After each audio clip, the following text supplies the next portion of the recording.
রাজবাড়ীর গোয়ালন্দ পৌরসভার নগরবাড়ি সরকারি প্রাথমিক বিদ্যালয় প্রধান শিক্ষক ও দপ্তরি সহ বিদ্যালয়টিতে মোট পদ ৬টি, কিন্তু আছে মাত্র ৩ জন শিক্ষক, যাদের মধ্যে একজন ভারপ্রাপ্ত প্রধান শিক্ষক। বাকি ২ জন শিক্ষক একসাথে ক্লাস নিচ্ছেন ৪টি শ্রেণীতে। এই চিত্র জেলার ২৭৯টি সরকারি প্রাথমিক বিদ্যালয়ের। কোনোটিতেই প্রধান শিক্ষক নেই। খুঁড়িয়ে খুঁড়িয়ে চলছে শিশুদের পাঠদান। আর প্রধান শিক্ষক এবং সহকারী শিক্ষকের পোস্ট ফাঁকা থাকার কারণে, বিশেষ করে প্রধান শিক্ষকের পোস্ট ফাঁকা থাকার কারণে আমাদের প্রশাসনিক কাজগুলো সমস্যা হচ্ছে। আমি যে সময়টা প্রশাসনিক কাজকর্ম করতেছি, এই সময়টা আমি বাচ্চাদের দিতে পারছি না।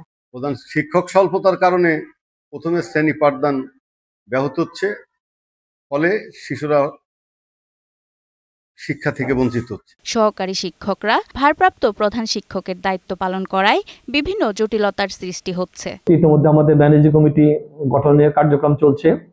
আমরা বিদ্যালয় ভিত্তিক যেখানে শিক্ষক স্বল্পতা রয়েছে, আমরা তাদের সাথে আলোচনা করে আমরা দ্রুততম সময়ের মধ্যে এই সমাধান করার চেষ্টা করব। জেলার প্রাথমিক বিদ্যালয়গুলোর ৫৮% প্রধান শিক্ষকের পদ শূন্য।